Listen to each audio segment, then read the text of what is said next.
The cub was 3 days old and already dying when Maren Salk pulled it from the wreckage of the den.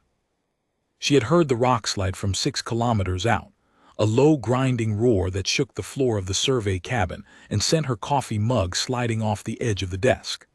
By the time she reached the ridgeline on foot, the dust cloud was still rising, a column of pale ochre against the copper sky of Valith III, and the smell hit her before the sight did. Blood and crushed stone and something chemical, the burst musk glands of a dying Goldstalker. The mother was under 8 tons of fractured basalt. Only her hindquarters were visible, the tawny gold fur already dulling, the massive rear paws locked in a final extension that said she'd been running when the shelf gave way. Running toward the den, not away from it. The entrance was half buried. Maren could see the gap, maybe 40 centimeters of clearance between the rockfall and the overhang, and she could hear faintly a sound that was not wind and not settling stone. A thin, reedy cry, rhythmic, desperate. She dropped to her belly and crawled in. The den smelled of warm fur and milk, and the copper tang of the mother's blood seeping through the cracks above. In the back, pressed against the curved wall where the rock had held, a single cub lay on a nest of shed undercoat. Its eyes were sealed shut. Its ears were flat nubs. It was the color of dark honey, with faint rosette markings along its flanks that would deepen into the Goldstalker's signature camouflage as it grew. It was also shaking, a full-body tremor that Maren recognized from 20 years of field work across 9 worlds. Hypothermic, dehydrated, alone. She pulled off her jacket, wrapped the cub against her chest, and crawled back out into the dust. The Tesavari Ranger Station was 7 kilometers northeast. Maren called it in while she walked, the cub pressed against her sternum, its heartbeat rapid and thready against her ribs. The ranger who answered, a Tesavari male named Dalvren, his voice clipped with the species' characteristic precision, listened to her report and then said the thing she'd been expecting. Terran Salk, the Goldstalker, is a Class 9 apex predator on Valith III. The Conservation Authority does not authorize hand-rearing of Class 9 juveniles. The protocol is euthanasia for orphaned cubs under 30 days. The protocol is wrong. The protocol exists because a hand-reared Goldstalker cannot be released. They imprint on the handler. They do not reintegrate with wild populations. Every documented attempt has resulted in the animal returning to settled areas and being destroyed as a threat. How many documented attempts? A pause. 3. In how many years? 62 standard years. 3 tries in 62 years and you wrote a death sentence from it. She adjusted the cub against her chest. It had stopped trembling. Its sealed eyes pressed into the hollow of her throat, and its forepaws, each one already the size of her palm, tipped with retracted claws she could feel as hard ridges under the skin, gripped the fabric of her undershirt. I'm not requesting authorization, Ranger Vren. I'm notifying you that I have a live Goldstalker cub and I intend to keep it alive. The authority will not support. Then the authority can come take it from me. Salk out. She switched off the comm and kept walking. The survey cabin sat on a shelf of exposed bedrock above the western tree line, a prefab 2-room structure that the Galactic Conservation Corps had placed here 11 months ago when they'd assigned Maren to the long-term predator census on Valith III. It was supposed to be a data collection post, motion sensors, scat analysis, drone surveys, a quarterly report filed to the regional office on Tesavari Prime. Maren had done all of that. She had also replaced the standard-issue cot with a hammock she'd built from cargo netting, planted a vegetable patch in the thermal soil behind the cabin, and installed a second water heater because the first one couldn't handle the demand of washing field clothes every 3 days in a climate that turned everything to red mud. She was 41, lean, brown-haired, with a face that the Tesavari would have described as unremarkable, and the cub would eventually learn to read better than any face in the galaxy. Her hands were calloused from rope and rock, and the particular grip required to hold a frightened animal without hurting it.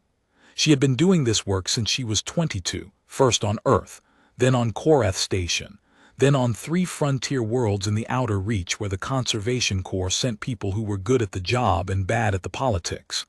Valith III was the 4th. She had asked for the posting. Nobody else had wanted it. The cub needed colostrum within 6 hours or its gut lining would begin to fail. Marin didn't have Goldstalker colostrum. She had goat's milk powder in the supply locker, a broad-spectrum immunoglobulin kit that the Corps issued for mammalian xenofauna, and 20 years of improvisation. She mixed the formula at the cabin's small galley counter, the cub lying in a nest of towels on the table beside her, still wrapped in her jacket. It cried, a thin mewling sound that bore no resemblance to the deep chest roar it would eventually produce, and she talked to it while she worked. Not words that mattered, just the sound of a voice, a constant, a thing that was alive and close and not made of stone. The first feeding took 40 minutes. The cub couldn't latch on the improvised nipple.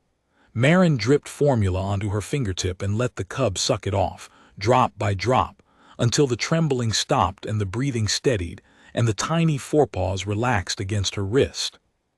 She named it Kess. She did not name it for sentiment. She named it because unnamed animals became abstractions, and abstractions were easier to let die. Every rehab specialist she'd ever respected had taught her the same lesson. Name the animal, commit to the animal, do the work, and then, when the work is done, let it go. The name was not ownership. It was a promise that the work would be finished. The first week was survival. Kess fed every 2 hours. Marin slept in 90-minute intervals, the cub in a sling against her chest, the alarm on her wrist cycling through the night like a heartbeat she'd borrowed from somewhere outside herself. The cub's temperature was unstable. Goldstalker cubs relied on the mother's body heat for thermoregulation, until their undercoat came in at roughly 14 days. Marin kept the cabin at 31 degrees, wore the cub against her skin, and sweated through 4 shirts a day. On day 2, Kess refused the formula. Its stomach cramped. Its cries turned thin and sharp in a way that Marin knew, from a decade of field rescues, meant the gut was failing. She spent 4 hours adjusting the mixture, diluting, warming, adding a pinch of electrolyte powder from the med kit. While the cub lay in the towel nest on the table and trembled and cried, and Marin talked to it in the same steady voice she'd used for every dying animal she'd ever held.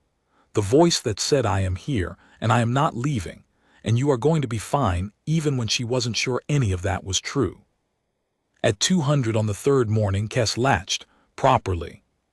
The cub's tiny mouth closed on the silicone nipple and pulled, and Marin felt the rhythm settle, suck, swallow, breathe. And she sat in the dim glow of the galley light with the cub in the crook of her arm and watched the shaking stop, and she knew. It was going to live. Dalvren came later that day.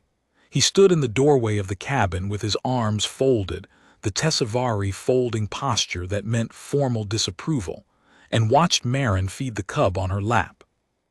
The authority has reviewed your notification, he said. They have declined to authorize the rearing program. Noted. They have also declined to send a retrieval team. Marin looked up. Why? Vren's jaw tightened, the Tessavari equivalent of a grimace. Because retrieving a Goldstalker cub from a Terran who has stated she will not surrender it would require a security detail rated for apex predator containment, and the regional budget does not accommodate that expenditure for a single orphan juvenile. So they'll let me keep it because it's cheaper than taking it. That is an unkind summary. It's an accurate one. He watched the cub for a long moment.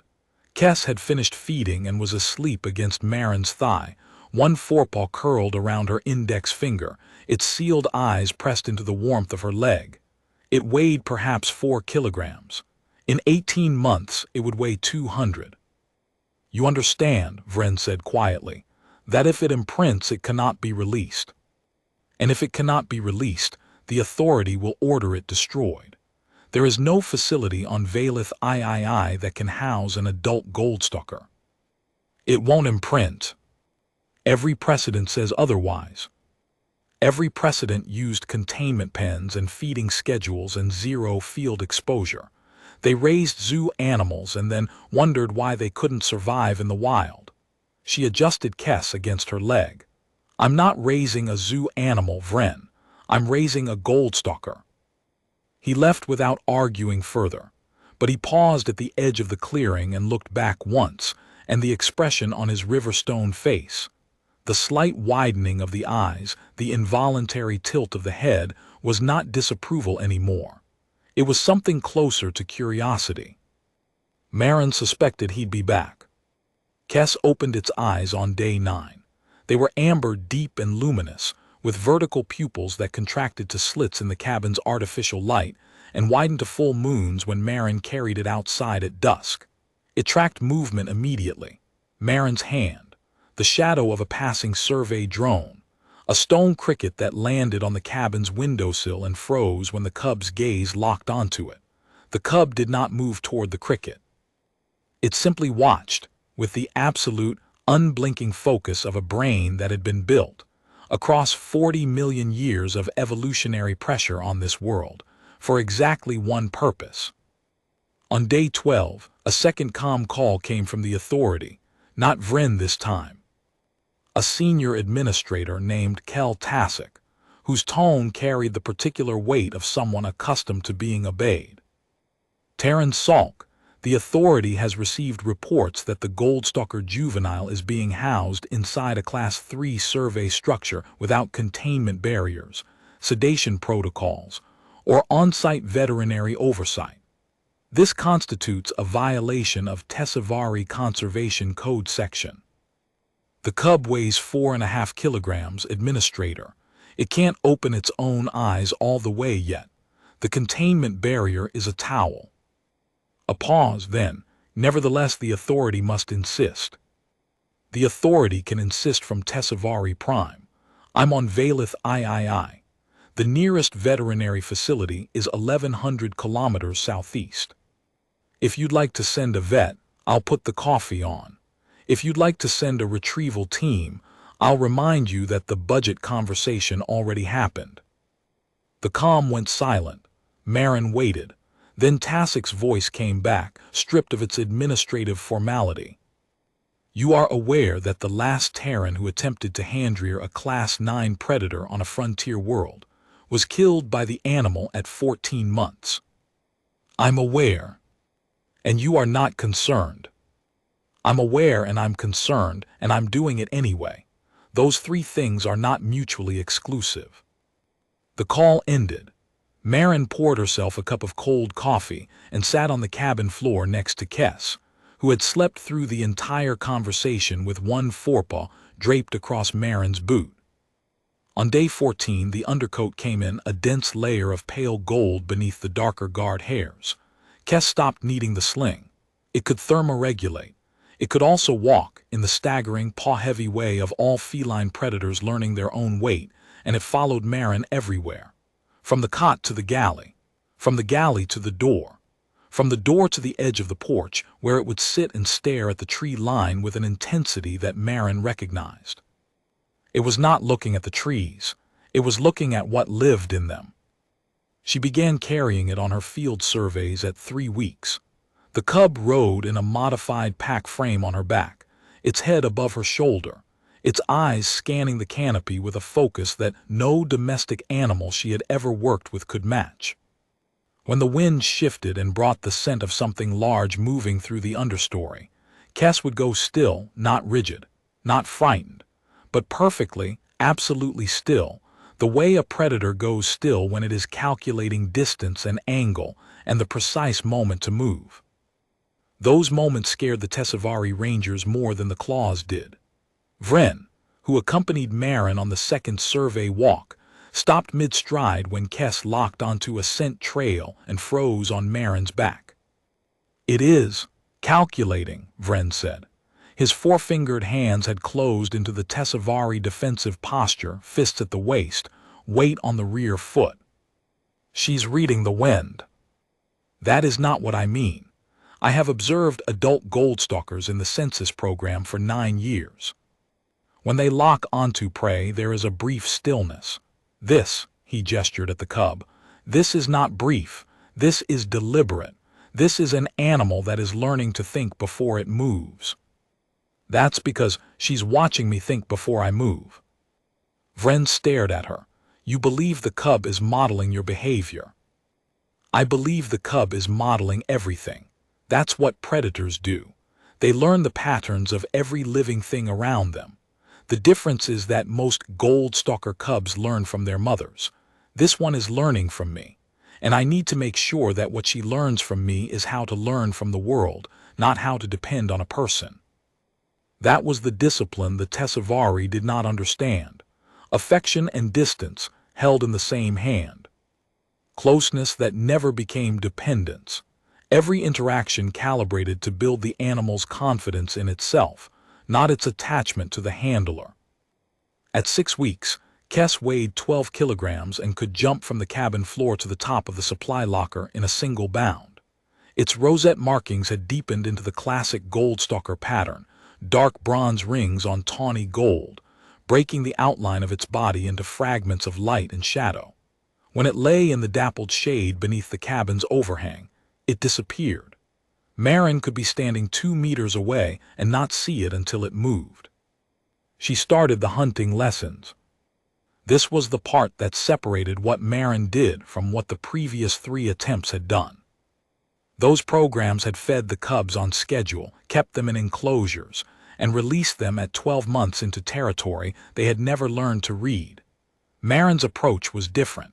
She had used it on Earth with wolves, with lynx, with a young female leopard in the Drakensberg that the local authority had written off as unreleasable. The principle was simple: teach the animal to be what it already is. She started with dead prey. Stone crickets she caught in the thermal vents, laid on the ground in front of Kess and let the cub investigate. Then stunned prey, the same crickets, still alive but sluggish from cold, twitching just enough to trigger the cub's stalk reflex. Then live prey, released in the open with Kess watching. The first time Kess caught a live stone cricket, it was 7 weeks old. It stalked the insect for 11 seconds across the cabin floor, its belly flat to the ground, its hindquarters coiled, its tail, already longer than Marin's forearm, twitching once at the tip before the strike. The pounce was clean. The kill was instant. Kess looked up at Marin with the cricket in its jaws and made a sound that was not a purr and not a growl, but something between the two. A low rolling vibration that Marin had heard adult Goldstalkers produce on her survey recordings. A contentment call, the sound a Goldstalker makes when something has gone exactly right. Good, Marin said. She did not touch the cub, she did not take the prey. She sat on the floor 2 meters away and let Kess eat, and when the cub finished, it walked to her and pressed its forehead against her knee, and she held still and let it stay. Vren came monthly. Each time the cub was bigger. Each time the ranger stood a little farther from the door. At 3 months, Kess weighed 38 kilograms. Its canines had come in, upper fangs the length of Marin's little finger, curved and ridged, designed for a killing bite that severed the spinal column of prey animals twice its size. It could run faster than Marin. It could climb the rock face behind the cabin in 4 bounds.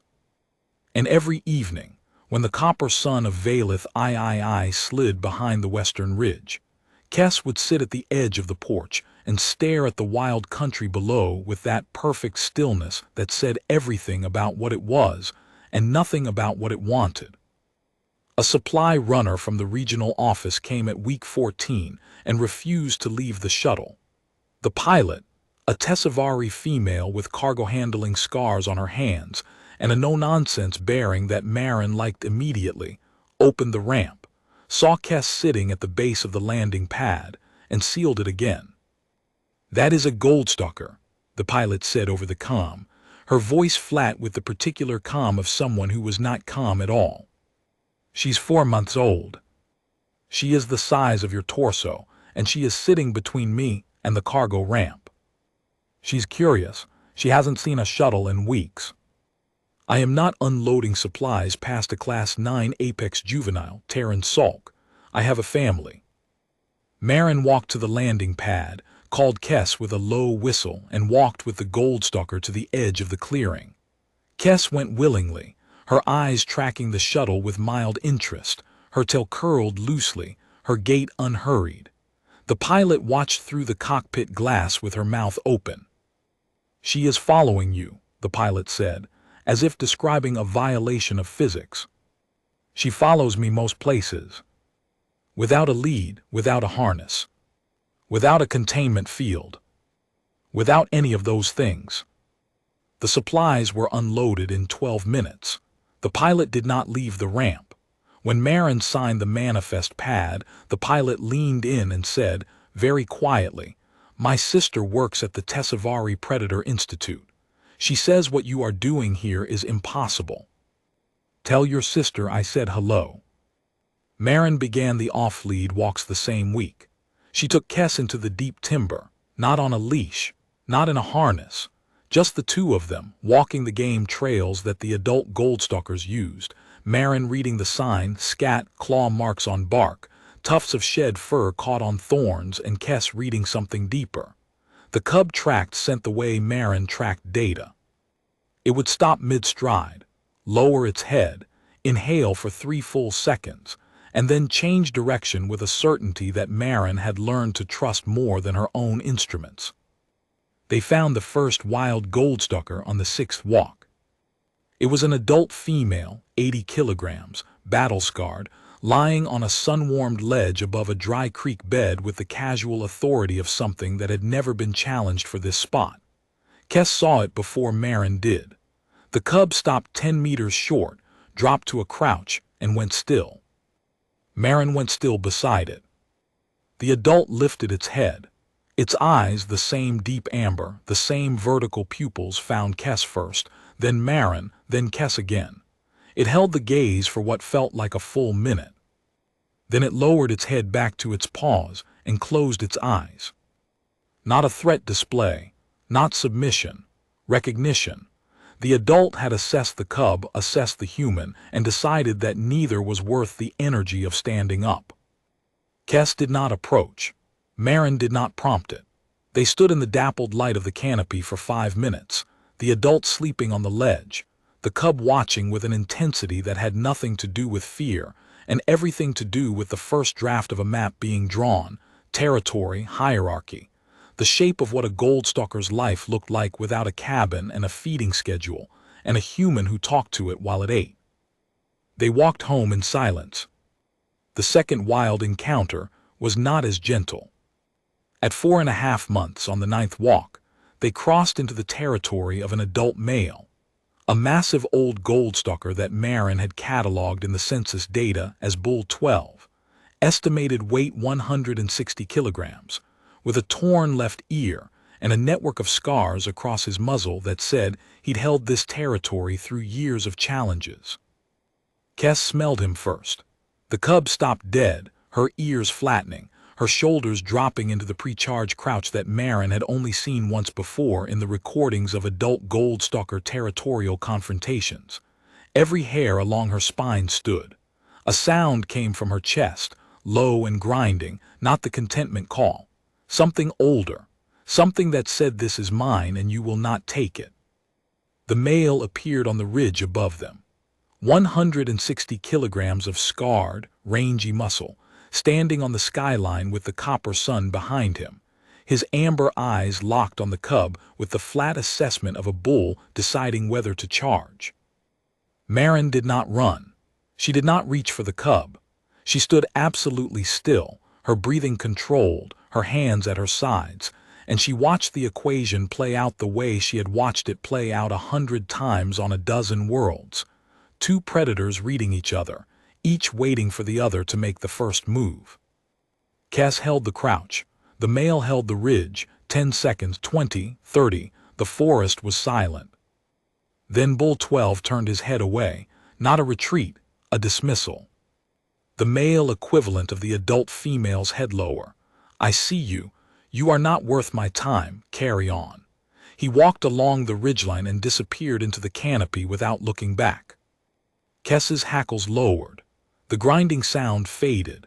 The cub straightened out of the crouch, turned to look at Marin with amber eyes that were bright with adrenaline, and made the contentment call. Marin's knees almost buckled.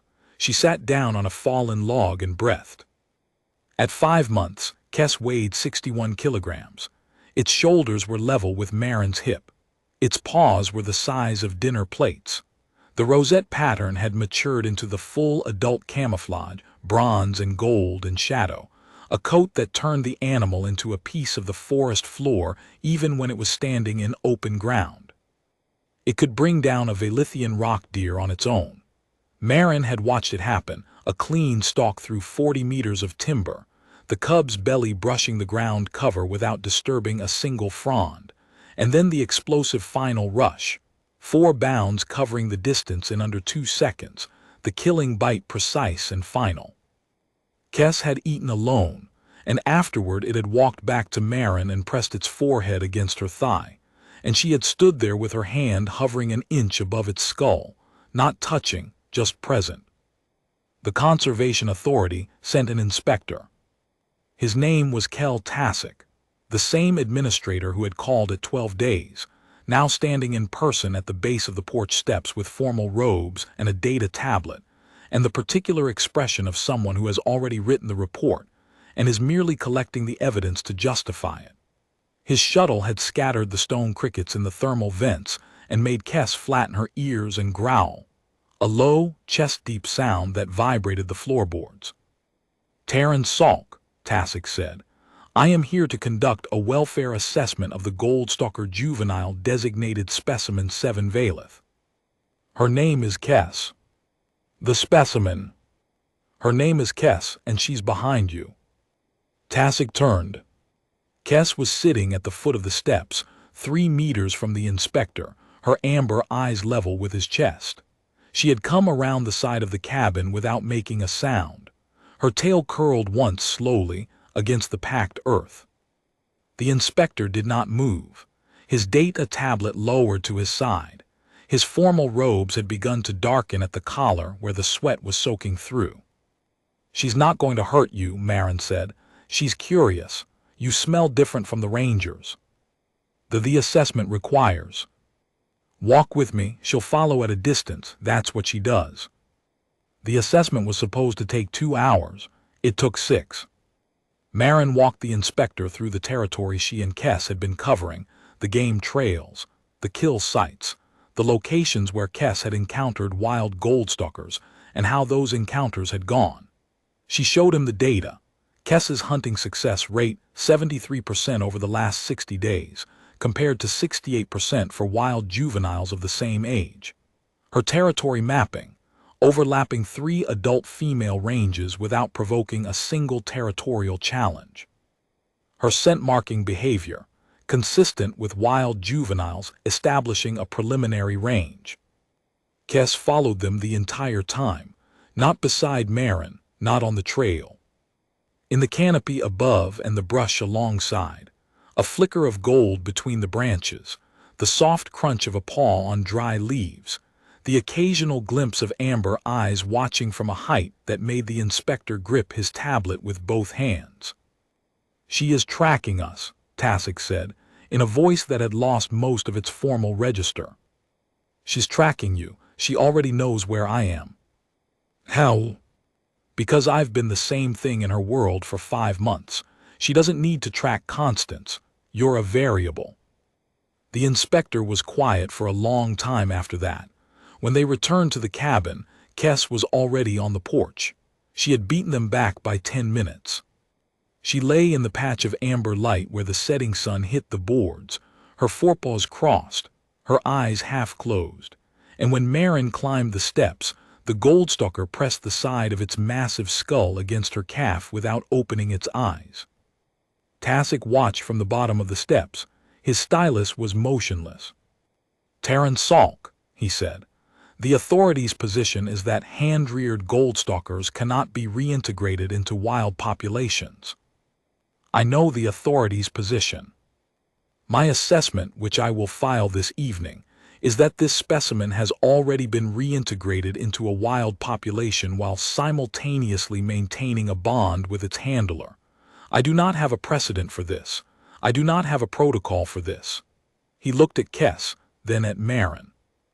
What is the Terran term for what you are doing here? Rehabilitation. That implies the animal was broken and you fixed it.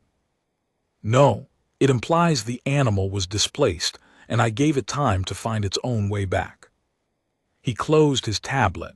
The authority will want a formal release assessment at 12 months. She'll be ready. And if she is not, she will be. He left. Marin sat on the porch beside Kes and watched the shuttle climb until it was a bright point against the violet sky, and then she put her hand on the Goldstalker's flank, just her palm, resting on the warm fur between the shoulder blades where the rosettes were darkest, and felt the deep vibration of the contentment call rolling through the animal's chest like a second heartbeat. At 8 months, Kes weighed 94 kilograms. She was hunting daily, stone crickets were beneath her now. She was taking rock deer, brush hares, and on one occasion a Velithian armored skink that weighed nearly as much as she did. She had established a preliminary territory that overlapped 2 adult female ranges and 1 juvenile male's corridor, and she had navigated all 3 relationships without a fight.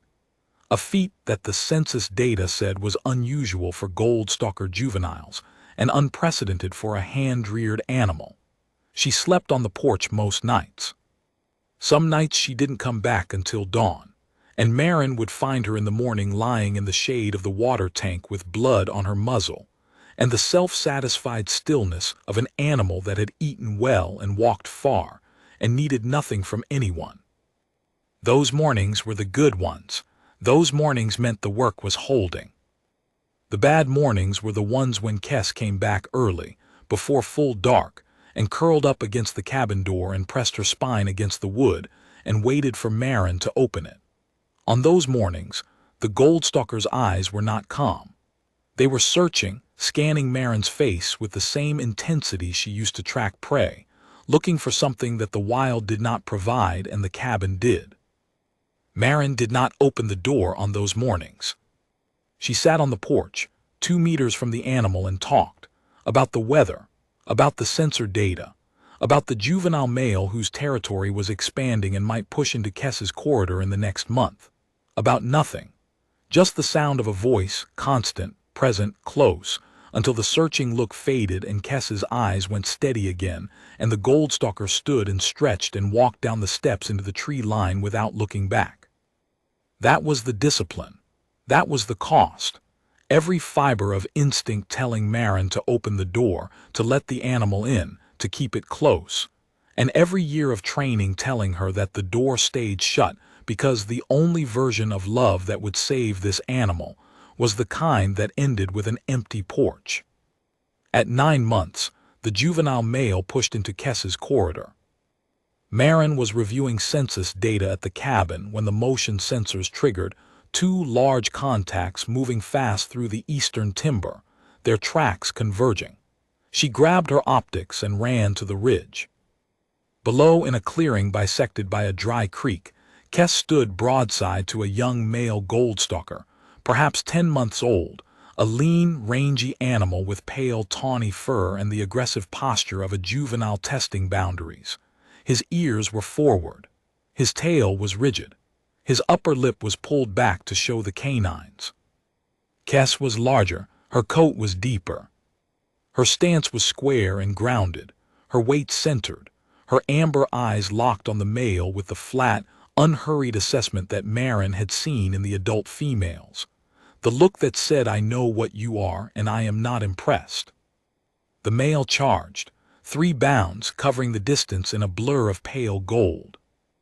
Kes sidestepped, not backward, sideways, pivoting on her front paws with a precision that no handler could have taught, her right forepaw striking the male's shoulder as he passed and sending him stumbling into the creek bed.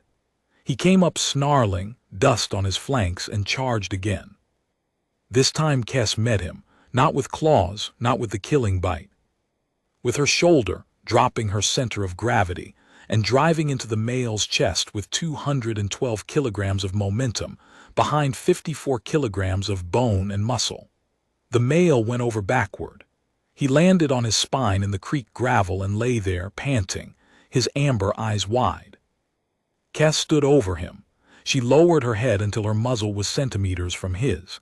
She held there for 3 seconds. Then she made a sound, not the contentment call.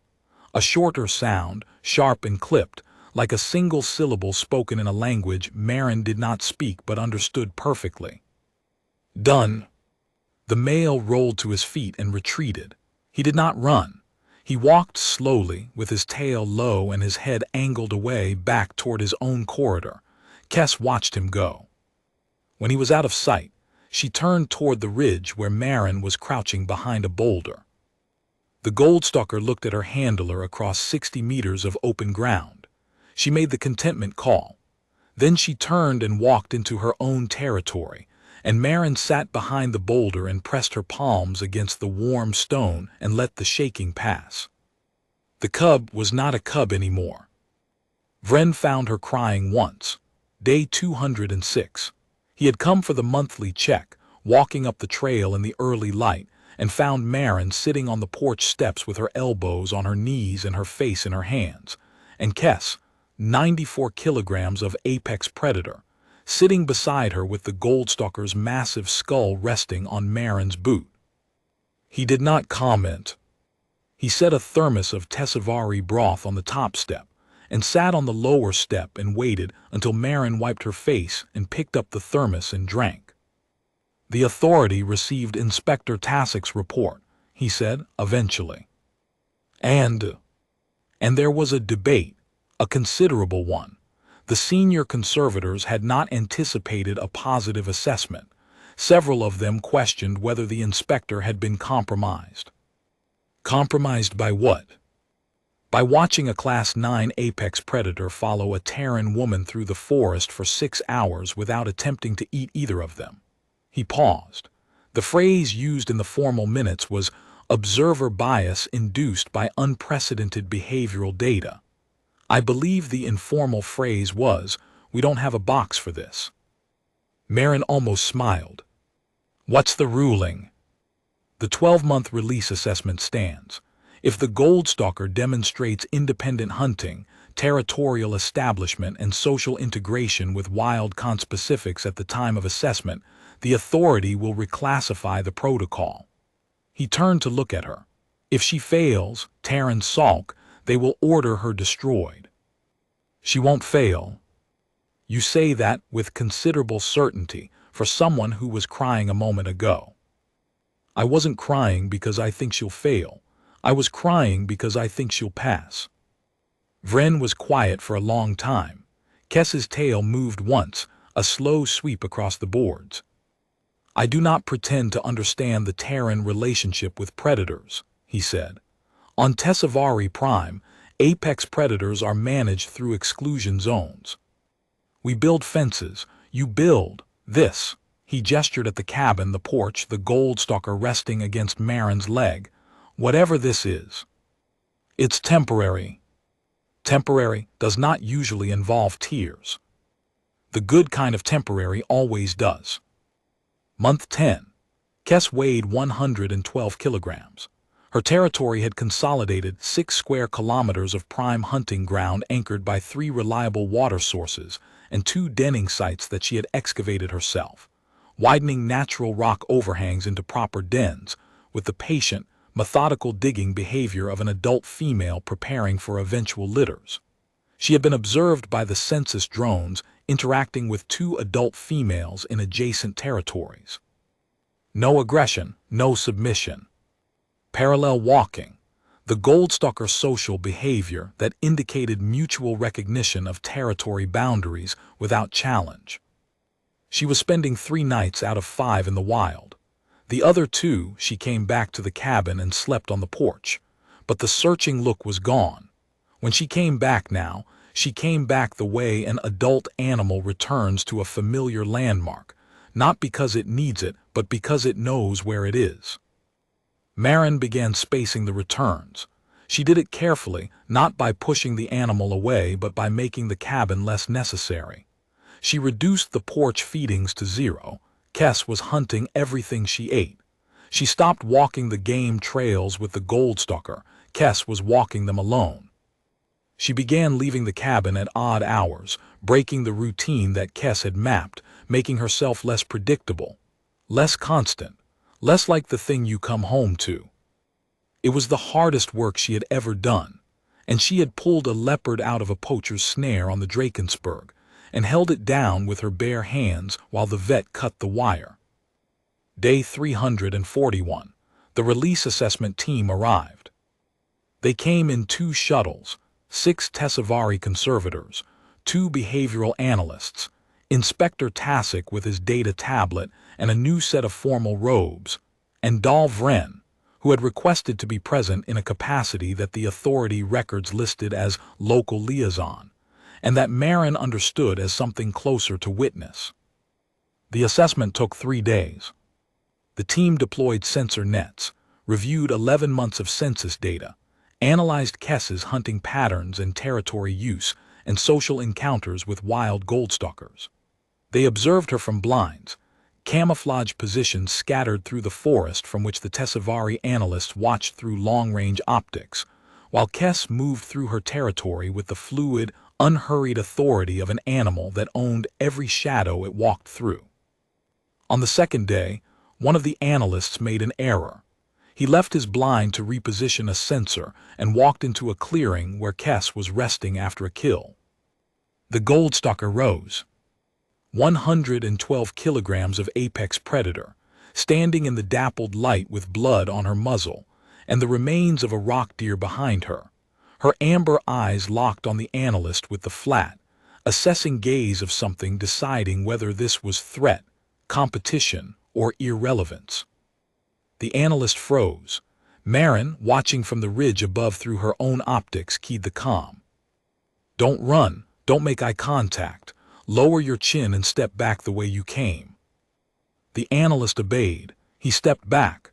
Kess watched him for 4 seconds, then lowered her head back to the kill. Not a charge, not a bluff display, not even a warning growl. Just an adult Goldstalker calculating the same equation every apex predator calculated: is this worth the energy? And arriving at the answer that wild Goldstalkers arrived at dozens of times a day when prey was plentiful and the territory was secure. No, move on. Inspector Tassic made a note on his tablet. Marin saw his hand trembling from 40 meters away. On the 3rd day, the team convened at the cabin. The data was compiled. The behavioral profiles were cross-referenced. The 2 analysts had submitted their independent evaluations, and Tassic read the summary aloud while Marin stood on the porch and the assessment team stood in a half-circle in the clearing below, and Kess, invisible, somewhere in the canopy to the west, watched from a distance that none of the sensors could precisely locate. Individual Kess demonstrates independent hunting proficiency, exceeding the 65th percentile for wild Goldstalker juveniles in the Valith III population. Territorial establishment is confirmed across a 6.2 square kilometer range with stable boundary recognition by adjacent adult females. Social integration with wild conspecifics is rated as functional, with no observed aggression, no handler-seeking behavior during extended separation periods, and parallel walking encounters consistent with wild-born juveniles of equivalent age. Tassic lowered his tablet. His formal voice shifted to something quieter. The assessment team's unanimous recommendation is that the Goldstalker designated Kess be reclassified from hand-reared dependent to rehabilitated independent. The authorities' protocol on orphaned Class 9 juveniles should be revised to incorporate the Salk methodology as a viable alternative to euthanasia. He paused. Terran Salk, the animal is cleared for full release. There was a silence, the kind that weighs something. Vren, standing at the edge of the group, folded his arms, not the formal disapproval fold but the other one, the one Marin had only seen once before, when he talked about his own children leaving the family compound for service postings. The fold that meant something was ending and it was supposed to end, and it still cost something. When Marin asked, "At your discretion, the recommendation is that the formal separation occur within 30 days. I don't need 30 days. The team looked at each other. Terran Salk, Tasik said carefully, the separation protocol. There is no separation protocol, that's the point. She's already living wild. She comes back to the porch because she knows where it is, not because she needs it. Marin's voice was steady. Her hands, gripping the porch railing, were not. The release isn't something I do to her, it's something I stop doing. I stop being the constant. I stop being the landmark. I let the map close and she fills it with something else. What do you fill it with? The question came from Vren, quiet, not official. Marin didn't answer it. Tomorrow, she said, I'll do it tomorrow. The team left, Vren stayed. He sat on the lower step of the porch while Marin sat on the upper step, and they did not talk. And when the copper sun dropped behind the ridge and the forest darkened and the first thermal currents of evening rose from the vents and filled the air with the smell of warm stone and green growth, Kes came. She came out of the tree line the way she always did, not from the trail but from the canopy, dropping from a branch to the ground with a silence that still, after 11 months, made Marin's breath catch. She crossed the clearing in 6 strides. She climbed the steps. She pressed her forehead against Marin's knee and held it there. Marin put her hand on the Goldstalker's skull, between the ears, where the fur was softest and the bone was thickest, and the vibration of the contentment call was so deep it felt like the animal was humming the frequency of the planet itself. One more night, Marin said. Kes's amber eyes closed. Vren sat on the lower step and said nothing, and the 3 of them stayed that way until the stars came out, the dense, layered stars of Valith III's sky, where the galactic arm cut a bright scar across the dark, and the forest filled with the sounds of things hunting and things being hunted, and the enormous, ancient machinery of a world that had been running this equation long before any of them arrived. Morning. Marin woke before dawn. Kes was on the porch. The Goldstalker was lying in the exact spot where she always lay, the patch of boards where the first light hit between the water tank and the railing post. Her eyes were open. She was watching the tree line. Marin made coffee. She drank it standing at the galley counter, looking through the window at the animal on the porch. 112 kilograms. Amber eyes. A coat that turned her into a piece of the world she'd been born into. Claws that could open steel. A killing bite that severed spines. And the sound, the deep, rolling contentment call that she only made for one person. Marin set the mug down. She walked outside. Kes lifted her head. Marin sat on the top step, not beside the Goldstalker, 2 meters away. The distance she had maintained every time the animal came back with a searching look. The distance that said, I am here, and you do not need me. You're ready, Marin said. The Goldstalker's ears rotated forward. You've been ready for weeks, maybe longer. The territory is yours, the prey is yours, the other females know you. You don't need the porch, you don't need the voice. She swallowed. You don't need me.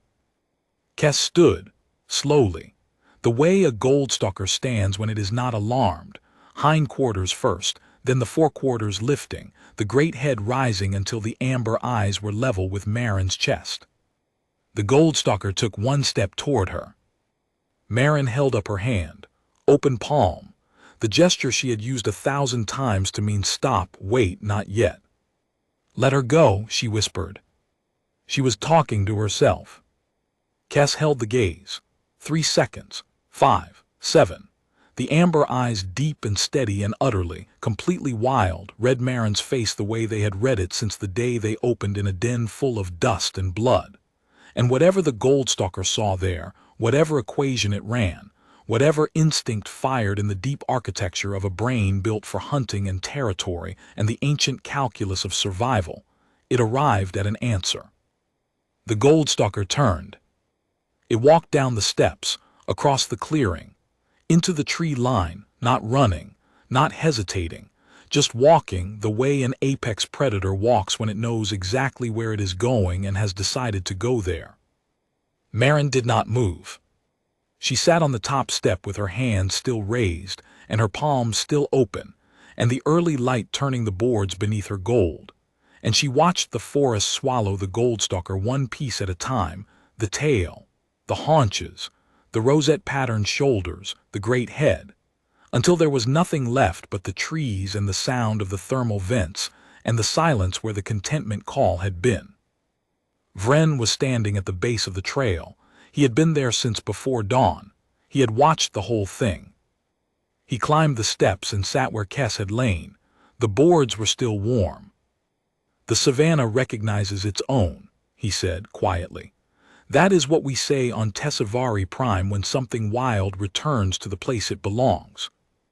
Maren nodded. She could not speak.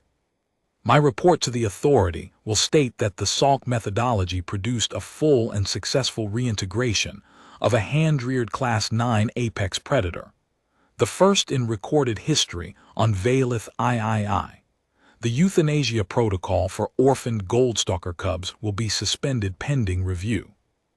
Maren nodded again. "Terran Salk." Vren's voice was different now, not the clipped formal register.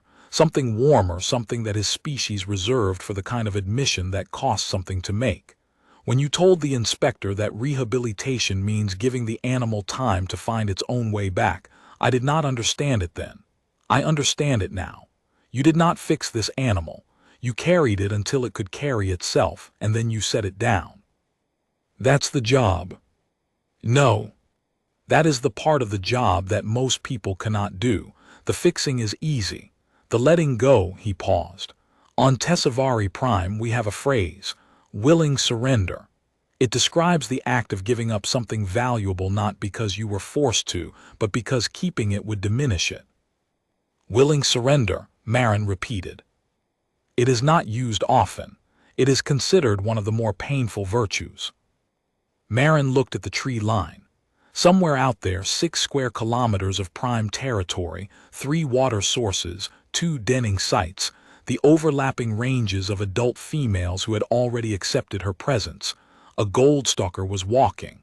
Not toward the cabin, not away from it, just walking in the enormous freedom of an animal that had been given back the thing it was born to be.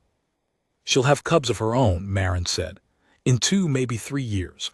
Wild-born, no handler, no cabin, no voice." "Will you still be here?" "Yes." "You'll see them on the census surveys?" "Yes." "And you will not intervene?" "No." "Even if they need help?" Maren was quiet for a long time. The sun had cleared the ridge. The thermal vents were sending their white columns into the copper sky. Somewhere in the canopy, a stone cricket began its morning call, a rapid clicking sound that filled the forest with the small, relentless percussion of things going on. "If they need help," she said, "I'll be here." Vren looked at her. "That's not the same as intervening," she said. "Being here is not the same as stepping in. I can be the cabin on the hill. I can be the landmark on the map. I can be the thing that a Goldstalker's cub knows is there without ever needing to walk toward it. And that is enough for you. That's what's left when the work is done." Vren stood. He folded his arms, the warm fold, the one that meant something had ended well and still cost something, and he looked at the tree line one more time. "I will tell the authority," he said, "that the Terran conservationist did not release the Goldstalker. The Goldstalker released itself. The conservationist merely made that possible." He walked down the steps, down the trail, back to the ranger station, and from there to the formal reports and the protocol revisions and the slow institutional machinery that would, eventually, save other cubs on other worlds, because one woman had refused to accept that the only answer to an orphan predator was a needle. Maren stayed on the porch. The sun climbed. The forest moved. The thermal vents pulsed. And once, just once in the late morning, when the light was at its warmest and the clearing was empty and the boards were cool where the Goldstalker had lain, Marin heard it. Distant, deep, rolling through the canopy like a sound the planet was making. The contentment call. Not close, not coming closer. Just there somewhere in the enormous green distance, an apex predator moving through its own territory, hunting its own prey, living its own life, and carrying in the deep architecture of its brain the map of a cabin on a hill and the frequency of a voice that had said, every day for 11 months, the same impossible thing. You are wild, go be wild. And it had.